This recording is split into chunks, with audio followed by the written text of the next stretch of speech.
Welcome. In front of me is a OPPO Find X9, and today I will show you how you can hard reset this device through settings.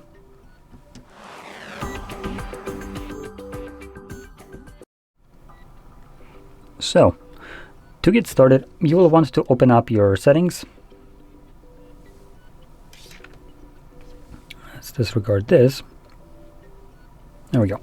So from the main settings page, you'll want to scroll all the way to the bottom and select System and Update, and then Backup and Reset. In here, we're going to select Reset Phone, but if you want, you could back it up right here.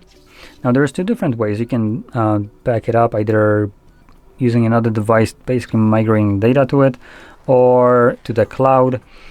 I actually recommend none of these options. I will always recommend grabbing something like a normal cable like this one, plugging it into your computer, and then moving physically all the data that you want to your computer. This gives you full control over the data that you import. All the data is obviously imported, and it's not being strangled away from you because, oh, God forbid, you're not using the OPPO device and you no longer can restore this data or some other BS like this. So you can restore this data on any brand, any phone, any device even. So it's much more versatile in this case. And additionally, there is some laws in Europe that prohibits companies from keeping your data for, I believe, like 2 or 3 years. I don't remember how long it is.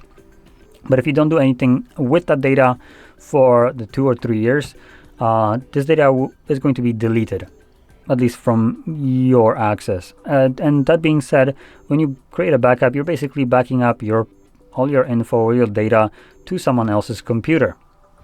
And it can be sure as shit that they're most likely going to be using this data to train their AI models.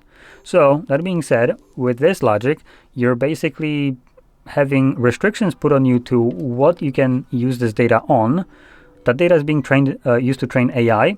And if you don't do anything with it, then it gets deleted from your access. But it was used to train AI, which in this case means that the AI has all the knowledge and memories of your data, which therefore isn't actually deleted. Great. Back up your device to your computer. That's the best way. Anyway, moving on, we're going to select Reset Phone. And again, we have options here to either reset all settings or all data, or reset network and Bluetooth settings. Now we're interested in the last one.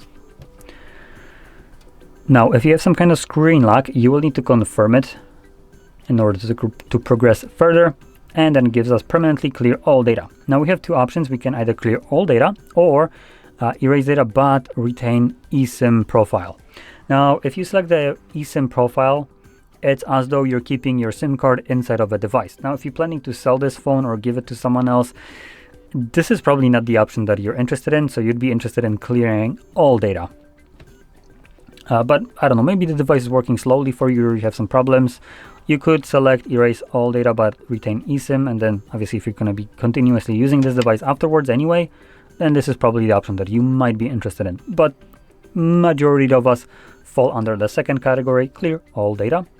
And it gives us quick info, clear all data. All data, including your eSIM information, will be cleared permanently. This operation cannot be undone, but you won't cancel any mobile service plans. I mean, obviously, it just clears data. So anyway, I'm gonna select clear.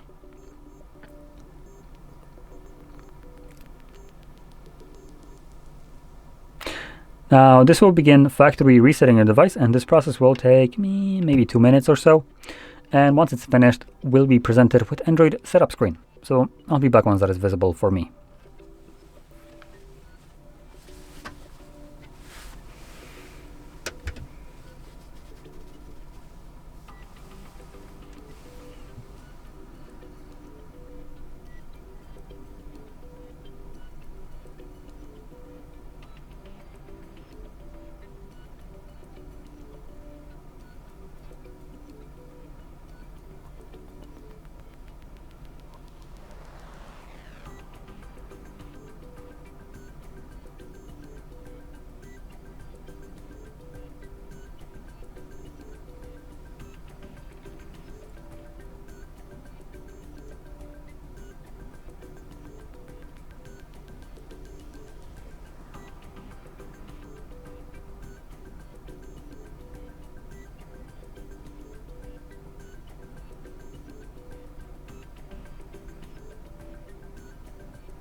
Now, I do have a physical SIM card in the device, so it's prompting me to confirm my SIM card PIN. Instead, I'm just going to pop out the tray.